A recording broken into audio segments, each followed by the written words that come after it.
चाहूंगी इस वक्त हमारे खित्ते में जो सारी सूरत हाल है, आपको लगता है कि पाकिस्तान की फॉरेन पॉलिसी बहुत इफेक्टिव मेजर्स ले रही है, प्रोएक्टिव है? क्योंकि माजी में हम हमेशा ये गिला सुनते थे, जो एक्सपर्ट्स हैं, आप जैसे लोग जो सर्विसेज का हिस्सा भी रहे हैं और जो बहुत करीब से देखते हैं, वो कहते थे कि पाकिस्तान हमेशा रिस्पॉन्सिव पॉलिसी को ज़्यादा परसू करता है और प्रोएक्टिव नहीं होता। यू थिंक अभी इस वक्त पाकिस्तान की मौजूदा जो फॉरेन पॉलिसी है वो प्रोएक्टिव है?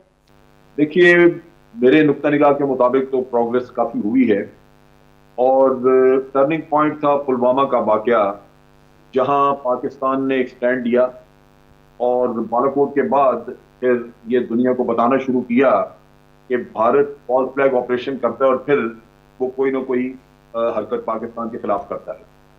अब जो सूरत हाल है, यहाँ पे पाकिस्तान ने इस मामले को इतना इफेक्टिवली उठाया दुनिया में कि भारत के ऊपर एक चेक आ गया।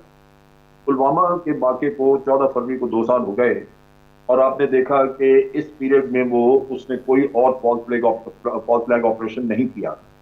ये पाकिस्तान की, मैं समझता हूं कि एक प्रोएक्टिव अप्रोच थी इस किस्से पे, दुनिया को वार्न करते रहे बर वक्त, जिसकी वजह से ये सूरत हाल हुई। वरना मोदी का है कि वो जैसे किसी मुश्किल सिचुएशन में आता है, वो जरूर पाकिस्तान के खिलाफ कोई ना कोई कार्रवाई करता है। उसमें उसने मुख्तलिफ चीजें, आप कह लीजिए कि पाकिस्तान को टेररिस्ट स्टेट डिक्लेयर करवाना है, FATF में लेके जाना है। यहाँ पे उसकी ये कार्रवाइयां कामयाब नहीं रही। दूसरी तरफ ये है कि पाकिस्तान ने दुनिया को बताया है कि कश्मीर के मामले में हम बड़े सेंसिटिव हैं और हम स्टिक करते हैं यूनाइटेड नेशन की उन करारदादों को, और कोई भी उससे हटके अगर बातचीत होगी तो हमें कतन काबिल कबूल नहीं होगी। उसकी मिसाल अभी जो स्टेट डिपार्टमेंट से एक ट्वीट हुआ जिसमें उन्होंने इंडियन कश्मीर में जो इंडियन हेड कश्मीर है उसके बारे में कहा कि जी वहां आपने 4G बहाल की है तो हम अप्रिशिएट करते हैं और हम कहते हैं कि इंडियन कश्मीर में आगे भी तरक्की होगी, इस तरह का। तो पाकिस्तान ने फौरन रिएक्ट किया कि ये इंडियन कश्मीर कहना गलत है, ये नहीं होना चाहिए, और स्टेट डिपार्टमेंट को करेक्ट करना पड़ा, उनको अपने वजाहत देनी पड़ी। तो ये वो चीजें हैं जो कि पहले नहीं थी। फिर ये जिस तरह अभी सलीम साहब ने भी बात की डोजियर के मामले में, जो कुछ भी हमने किया उसको रीइंफोर्स किया डिसइंफो लैब ने भी, और फिर इसको हमने काफी प्रोपिगेट भी किया है और इससे मजीद काम होने की जरूरत है। मैं बिल्कुल समझता हूं कि हमें असिस्ट करना चाहिए यूनाइटेड नेशन को भी, यूरोपियन यूनियन की पार्लियामेंट को भी, कि कौन कौन से ऐसे वाकयात चीजें हुई जहां भारत झूठ बोल के उनकी डिसीजन मेकिंग को इन्फ्लुएंस करता रहा, उन्हें बेवकूफ बनाता रहा। यूनाइटेड नेशन को भी और यूरोपियन पार्लियामेंट को, वो हमारे लिए बड़ा मुफीद हो सकता है, क्योंकि ये दो अदारे, अगर इनको ये अंदाजा हो कि इन वक्तों में उनसे गलत काम करवाया गया है, तो वो मेरा ख्याल है कि पाकिस्तान के लिए खासा मुफीद साबित हो सकता है। ठीक है, आप कह रहे हैं कि इन दोनों इदारों को असिस्ट करना चाहिए पाकिस्तान को। नजीम साहब, कितनी इफेक्टिव अप्रोच होती है जब आप इस तरह के फोरम्स पे जाते हैं?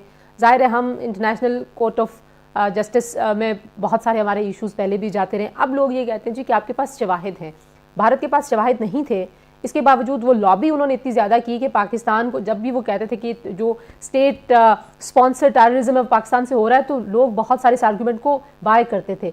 हमारे पास इतने शवाहिद हैं तो हमें कहाँ जाना चाहिए, पाकिस्तान को कहाँ जाना चाहिए? देखिए, जहाँ जाना चाहिए वहाँ तो हम चले गए, यूनाइटेड नेशंस के बाद क्या रह जाता है? और फिर बायलैटरली भी हम जो है वो कोशिश कर रहे हैं कि जो इम्पॉर्टेंट मुल्क हैं, जो दोस्त ममालिक हैं, जो OIC के हमारे दोस्त ममालिक हैं, उन तक हम पहुँचाएँ। लेकिन तंजीला, बात यहाँ ख़त्म नहीं होगी।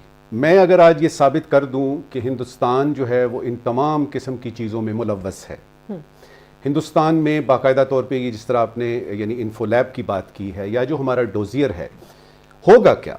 क्या इसको साबित करके कि हिंदुस्तान बहुत सारे दहशतगर्दी के वाक़यात में मुलव्वस है जो पाकिस्तान के अंदर हो रहे हैं, या जो हिंदुस्तान अफ़गानिस्तान में पाकिस्तान के ख़िलाफ़ कर रहा है, क्या इसको साबित करके मसला कश्मीर हल हो जाएगा? मेरा सवाल यह है कि इसके आगे चलने की जरूरत है। कैसे? सिर्फ ये साबित नहीं करना कि हिंदुस्तान ये कर रहा है। ये होता है जब आप एक्शन रिएक्शन की, जिस तरह मैंने अभी आपसे पहले बात की कि एक एक्शन होता है, आप उसका रिएक्शन देते हैं। प्रोएक्टिव हो गया पाकिस्तान, बहुत ज़्यादा हमने बता दिया दुनिया को कि जी देखिए हिंदुस्तान ये गलत कर रहा है। सवाल वहीं पर है, क्या साबित करके हम ये कश्मीर का मसला हल कर लेंगे? अब जहाँ तक बात यह है कि यूनाइटेड नेशंस जो है वो क्या कर सकती है, देखिए इसके लिए आपको यूनाइटेड नेशंस की डायनामिक्स समझनी पड़ेगी। यूनाइटेड नेशंस को कुछ लोग मेरे जैसे कहते हैं यूनाइटेड स्टेट्स ऑफ अमेरिका।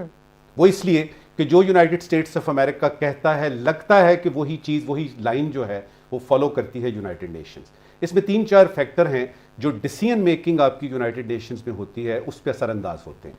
सबसे पहले तो ये है जो आपका P5 है, जो आपका परमानेंट 5 यानी जो मेंबर्स हैं जिसमें रशिया है, चाइना है, यूएस है, फ्रांस है, यूके, ये मिलके करते हैं। और फिर एक वीटो पावर का भी हमें पता है कि अच्छी भली बात बनी हुई जो है वो खराब हो जाती है। जनरल असेंबली का भी हमें पता है। दूसरा ये कि इस यूनाइटेड नेशंस में कौन फंडिंग करता है ज्यादा, कौन पैसे देता है एनुअली ज्यादा ताकि उसकी बात सुनी जाए। तीसरा ये है कि लॉबी वहां पे चलती है जी, जिस तरह हमारे यहाँ इलेक्शंस होते हैं ना, कन्वेंसिंग करते हैं आप, तो वो लॉबिंग जो है वो किस मुल्क की अच्छी है। चौथा ये है कि कोई मुल्क जिस तरह पाकिस्तान है वो पूरी दुनिया में या अपने खित्ते में किस कदर असर अंदाज हो सकता है, किसी को नुकसान पहुंचा सकता है या किसी का फायदा कर सकता है, असर और रसूख क्या है। असर और रसूख क्या है। ये 3-4 फैक्टर हैं जो मिल मिला के यूनाइटेड नेशंस को मजबूर करते हैं कि वो किसी चीज के बारे में फैसला करें।